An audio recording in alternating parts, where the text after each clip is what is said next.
कपाळावर आठ्या पडणाऱ्या काकांनी खासदारकीच्या कालावधीचे मोजमाप करू नये. खासदार धैर्यशील पाटील यांचे शेकापचे जयंत पाटील यांना प्रत्युत्तर. भारतीय जनता पक्षाच्या राज्यातील व केंद्रातील नेतृत्वाने मला पक्षात सामावून घेत मला खासदारकी बहाल केली. मात्र या पक्षनिवडीचे राजकारण कुणाला पचले कुणाला नाही असो, हा ज्याचा त्याचा स्वभाव धर्म असतो. माझे समर्थक कार्यकर्ते आनंदले, पण काही काकांच्या कपाळावर आठ्या पडून 17 महिन्यांचा कालावधी यात काय काम करेल. ज्या काकांना शेकापच्या जिल्हा परिषदेत 24 जागा निवडून आल्या होत्या आणि 12 जागा आलेल्या पक्षाला अध्यक्षपद दिले, हा राजकीय हिशोब या काकांना कळला नाही.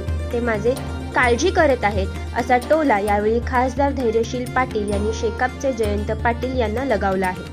पेडमध्ये दक्षिण रायगड व पेड विधानसभा मतदारसंघातर्फे सार्वजनिक बांधकाम मंत्री रवींद्र चव्हाण यांनी धैर्यशील पाटील यांना राज्यसभेवर उमेदवारी मिळणे कामी महत्त्वपूर्ण भूमिका घेतली आणि ती कामगिरी यशस्वीपणे पार पाडली. त्याची उतराई होण्यासाठी पेणमध्ये कृतज्ञता सोहळा झाला. यावेळी माजी आमदार डॉक्टर विनय नातू, आमदार रविशेठ पाटील, आमदार प्रशांत ठाकूर, भाजपचे जिल्हा समन्वयक सतीश धारप, माजी आमदार सुरेश लाड, गिरीश तुळपुळे, प्रदेश उपाध्यक्ष अतुल काळसेकर, पेण पनवेल पाली सुधागड, अलिबाग रोहा या तालुक्यातील भाजपचे पदाधिकारी व कार्यकर्ते उपस्थित होते. यावेळी सार्वजनिक बांधकाम मंत्री रवींद्र चव्हाण यांनी धैर्यशील पाटील हा तळागाळात काम करणारे विश्वासक नेतृत्व आहे. अनेक आंदोलनातील यशस्वी हुकमी चेहरा, शांत संयमी, पक्षात सर्वांना बरोबरीने घेऊन काम करणारा नेता असल्याने राज्य केंद्रातील समितीने त्याची योग्य निवड आहे हे पटल्यानेच दिग्गजांना डावलून त्यांना खासदारकी दिली. भाजप दिलेला शब्द पाळतो असे सांगितले.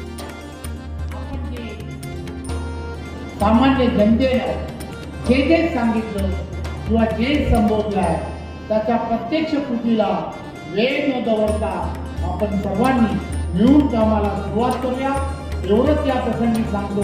आणि पुन्हा एकदा धैर्यशीलना आणि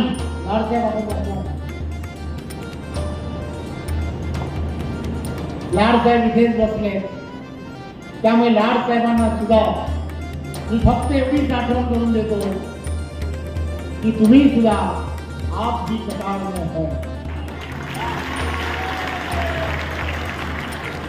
मी हे यासाठी सांगतोय की एवढी गुणी माणसं, ही गुणीच माणसं आहे या रायगड जिल्ह्याची गुणी माणसं की जे जेवढ्या विश्वास आहे त्या डाव्या विचारामध्ये काम करणारे उजव्या विचारामध्ये येणं सोपं नाही आहे. परंतु तो